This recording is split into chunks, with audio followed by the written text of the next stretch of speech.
land reform. Right. They also applied technology, it has to be said, to reducing hunger. And unfortunately, the long-term story of that is that China, using Green Revolution technology, has completely destroyed large parts of its fertile land. Yeah. There was a dust storm a few years ago in China that blew all the way to Denver. And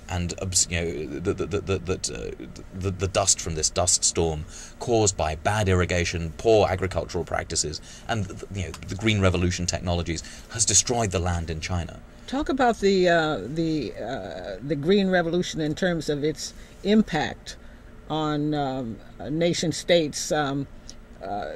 For example, corn, the production of corn, and the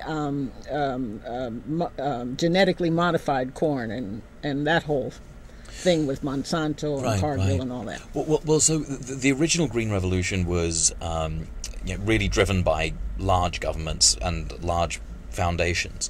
Now, Africa is the country where... Excuse me, we do have a call. Let's hear it. Yes. Hello, you're on the air. Hello? Do you have a question?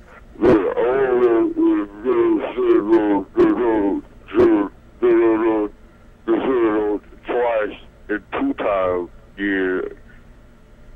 Could you speak just a little more clearly, sir? Is this better? Yes. Yeah. Okay. Well, I'm sorry, we're just not able to hear you well enough. Thank you for calling. Go ahead, proceed. So the original Green Revolution was driven by these large foundations, and now Africa, because it's sort of considered the ground zero for hunger in the world, is being treated to a new Green Revolution. And this time it's the Green Revolution, the new Green Revolution in Africa, is being really driven by Monsanto, by large industrial agricultural corporations, and by large foundations. The last Green Revolution was driven by the Rockefeller Foundation. This Green Revolution is being driven by the Gates Foundation. I know.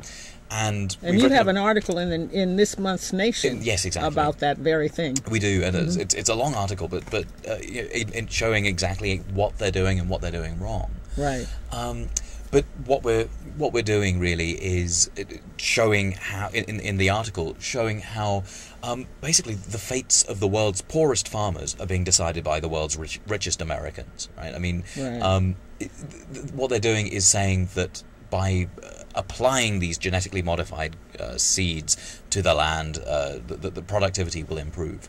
Actually, there's no evidence that that's the case. Well, also, the whole issue of subsidizing farmers here in the United States, of corn being used as fuel, filling up our gas tanks with, and devastating at the same time the staple crop of Mexico, which is corn. Talk a little bit about how these. Also, I would like to also mention the fact that we don't know whether genetically modified food how it's going to impact our health. Mm-hmm.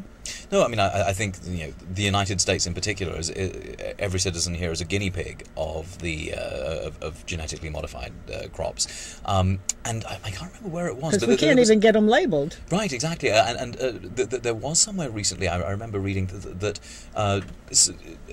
argued for a moratorium on people eating genetically modified crops, and it was a medical association, possibly in Europe. But you can find out more about that on my website. We have about a minute left. So if you'd like to know more about GM crops, then stuffedandstarved.org is the place to go. Oh, yes. And I've read your book, and it's really very enlightening about the whole global food crisis, which is really a crisis of distribution, right? Not production. Exactly. And so I really want to thank you so very much, it's always a pleasure, Raj Patel, for coming back to Freedom is a Constant Struggle. We'll have to get you back because there's just never enough time to talk about there's so much we could talk about in terms of food. I mean, we all eat. We could talk about the slow food movement that's going on, that is talked about in your book as well. Absolutely. And I also want to encourage people to tune in next week to Freedom is a Constant Struggle, because we're going to have Michael Wong and Jeff Patterson talking about the wars in Iraq and Afghanistan and the resistance that is happening. I want to thank you viewers for tuning in. I want to thank Arnel Valle for board opping, and once again thank we already thanked Arnel. Thank Raj Patel for joining us, and all power to the people. Free all political prisoners, please. And until next week, I'm Kilu Nyasha for San Francisco. Wait a minute. We're SF Commons now. And so tune in next Friday, same time, same station, for Freedom is a Constant Struggle.